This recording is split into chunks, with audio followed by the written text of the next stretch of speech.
Good morning, everyone. Great to see such a fantastic crowd, and the beast from the east hasn't dampened the spirits yet so far, so it's great to see everyone here today. So as Barry said, right, my name is Andrew Hickey. I'm the Advanced Engineering Manager within Depuy Synthes. So Depuy Synthes, for some of you guys that don't know, right, we're based in the Cork region in Ringaskiddy, but we do have 22 sites across the globe for Depuy Synthes. We're a manufacturer of global orthopedics, and within that there's a number of product divisions ranging from joint reconstruction, so your knees, your hips, your shoulders, into trauma and spine, so fracture plates and screws, etc. So this morning, right, I'm part of the Engineering, Science and Technology group, and first off, right, hands up here for myself, right, I'm not an IT guru or SME, right? So even we were discussing, talking at the IT Cork event, from an engineering perspective, we thought it was really, really important at this stage that we now start to engage with the IT community within Cork, because there's been a huge change in terms of how we're actually engineering some of the technologies we're looking at, and we now really need to have the expertise from an IT perspective, because you do have that convergence of the IT and the OT coming together as part of that overall Industry 4.0. So really, right, the future of healthcare, right? If you kind of take an overall outside look in, there has been and there continues to be massive changes, and not even massive changes, but the speed of change is actually frightening. So, for example, if you think about yourself, right, in terms of, you know, what do you expect these days? If you look at something, if you purchase something, say for example on Amazon, you want to know exactly when you've ordered it, where the product is, when's it going to be at your front door. The very same in healthcare, right? The expectations for a patient or a customer is changing drastically, right? So, for example, I want to keep track of my blood pressure on my phone. I want to use smart devices. If I get an orthopedic hip plant in the future, I want to know exactly, you know, is there potential that I have an infection coming my way? I want to get an alert to my phone, etc. So that's the way things are going externally in the external environment. So internally, right, as part of our engineering community, we've recognized that the healthcare is changing so fast. So I think that's really, I suppose, a poke to our engineering community as well, that within the manufacturing space, we now need to improve our agility, our speed of new technology development to ensure that we're ready for that future of healthcare when it comes. So really, it's the convergence of IT and OT and the real, I suppose, fourth industrial revolution and Industry 4.0. So Industry 4.0, I think even within Johnson & Johnson, which we're a part of a segment, it can mean so many different things depending on your application or your business scenario. So for example, in the medical device industry, what we deem most important of Industry 4.0 may not mean the same from a farmer perspective or for the agribusiness, etc.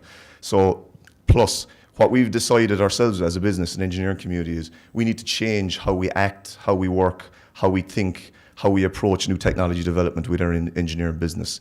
So to shift our operating model to ensure that we're really quick and we're starting to get ahead of Industry 4.0 in the areas that make sense to us. So an analogy I use in terms of Industry 4.0, at times it can be like the Dunkettle roundabout, okay? If you go into the wrong lane, you can keep going around in circles, and it may be a long time until you come back onto the right path. So Industry 4.0, from our perspective in engineering, it's really about ensuring that you're working on the right technologies or applications that fit your business or fit your business need, not just because, you know, it's the sexy thing to do as part of Industry 4.0. So again, look, there's no magic wand to it, but what we've done internally as an engineering group is we've kind of changed our methodology or approach. So what we want to do is we want to ensure that we're getting out of our comfort zone in terms of the technologies that we're looking at. But again, we don't want to go into the red panic zone. So that can happen, I suppose, in terms of, for example, the engineering director, Andrew Kenny, is here. If I go to Andrew in the morning and say, look, I want 400K for a new smart manufacturing wearable, he's going to go into that red panic zone, and he has on numerous occasions, okay? So it's about getting us from that comfort zone into the learning zone, and how can we do that quickly and prove applicability to the business of certain applications.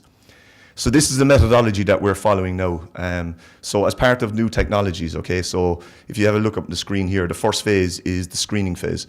So this is really important as well, not to screen technologies or applications that you just know internally within the four walls. It's about getting out there, understanding what other industries are doing. For example, the agribusiness is making huge advancements in smart manufacturing, smart production, the automotive, the aerospace industry. So getting out there, understanding what's happening. For example, my father at home is 65 years of age, and a year and a half ago he got a smartphone. I was at home last weekend. He was on his smart device. His cow's calving outside on the farm, and he's got the moo call sensor application on the cow, telling him within plus or minus of an hour, is the cow going to calve? So my dad is 65, right? He's thinking that way. So as an engineering perspective, we really need to start thinking and looking forward.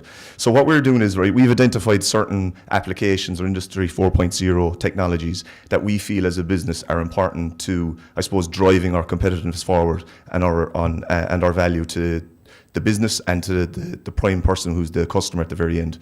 So we are kind of, I suppose, taking some of the terminology from an IT perspective, so the scrums and that sprint methodology. So what we're doing is we're pulling together the key SMEs within our engineering space. We're selecting the technologies that fit into our business. We're very quickly proving that applicability to the business. So I suppose that we can get to the real important piece, which is the dollar value. So what do these applications mean to the business, and how can we how can we fail fast or scale fast? And that's the methodology that we're applying internally within our engineering group. So where to start? Again, it's like a Rubik's Cube, right? But there's some really important things that we feel have really helped us to date. And I'm not saying we're definitely not extremely advanced, right? We're on a journey here as part of Industry 4.0. But a key thing that we need to, and I suppose that's the ask here as well as part of the IT industry, the skills and capabilities that we need for the engineer of the future is something that we're very conscious of. We have some fantastic engineers that are very technically minded internally, but I think the gap is that bridge between, having all the data, extracting it from the machines, cleansing and extrapolating that into a platform that we can understand and make business decisions. So that's an area we're very conscious of, and we're starting to, I suppose, change the skills, etc., within our engineering group. Develop a technology and roadmap, an application roadmap that makes sense to the business, not just because it's the nice thing to do.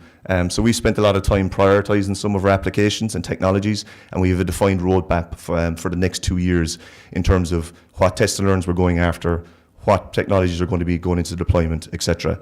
And then that key piece is smart objectives and smart use cases. So ensure that you can achieve results, whether it is a fail, but at least you learn from that fail and you move to the next application. So there are 3 pieces of the Industry 4.0 applications that we feel very important to the business. So then just for examples, okay, I know I'm caught for time here, the digit is cutting down here. Just to give you a flavour for, I suppose, some of the technologies and applications we're embracing within the engineering group within Depuy Synthes. So for example, there you'll see the virtual reality. I know John and Action Point has the HoloLens on site. So for the virtual reality, the engineering group is using the application in the training space, safety awareness, also smart factory. So in 2 weeks' time, I think it's going to be a milestone for the engineering group, whereas the engineering team have developed a new foundry pour line, and that has been 100% done in virtual reality. So the design review is happening in 2 weeks, and it's going to happen at a global level, virtually and remotely. So there's going to be a team in Warsaw in the States, in Cork, and then at 2 vendor sites, and they're all going to complete that design review in a virtual model. So I think that's going to be a key return on investment. In a normal scenario, we'd probably send maybe up to 20 people to that final design review at the vendor site. So this is a key milestone for on our journey here in Industry 4.0 in that space. We're also looking at production model capacities in plant simulation. So that's an area that we've actively pursued. We have some test and learn sprints done, and we're going into deployment on some areas. The augmented reality. This is an area I think which will definitely become really valuable and will really scale very quickly. So we're starting to, I suppose, dabble our toes in various test and learn sprints.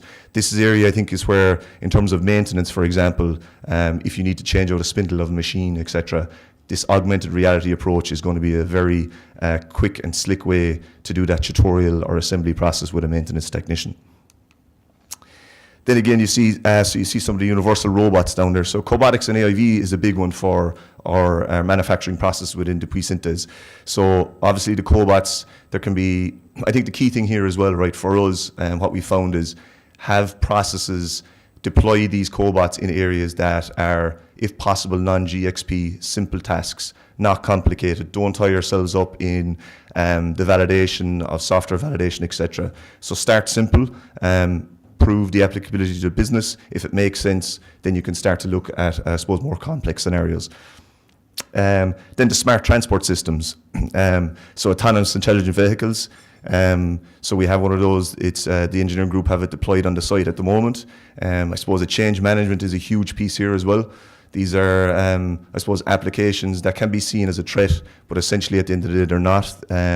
People can be moved to more, I suppose, higher value-add areas, etc. So adaptive process control, and then the digital twin, which is a huge area as well, I suppose, is, okay, you have all that data coming from the machine. What do we do with it? How do you cleanse that data? What platform do you use to visualize it, etc.? So that is a test and learn space. We have a huge amount of data, but we can extract the data. How do you cleanse it, and how do you make informed business decisions from it? So that's a big area for us this year, where we're starting to really dabble into and hopefully make strides that can, I suppose, add proper value to the Depuy Synthes manufacturing business. So look, some of the, just to finish off, right, some key enablers. The data infrastructure is huge. For an example, the AIVs that we're working on at the moment have to have a wireless system. We've already found that there's constraints there. Technology enablers like sensors, I think a key piece, journey can't be done alone, so you have to have key targeted partners that you can work with. The capabilities and skills, which is a huge ask of the, I suppose, people here today that are upskilling people in their business. It's prime and external benchmarking. Have an idea and understand what's happening outside the four walls. So that's my piece. Hope you got some insights into it. I know it's very high level, but maybe in terms of the methodology of how we're approaching it, can help some of you guys when you go back to your workplace. Okay. Thank you.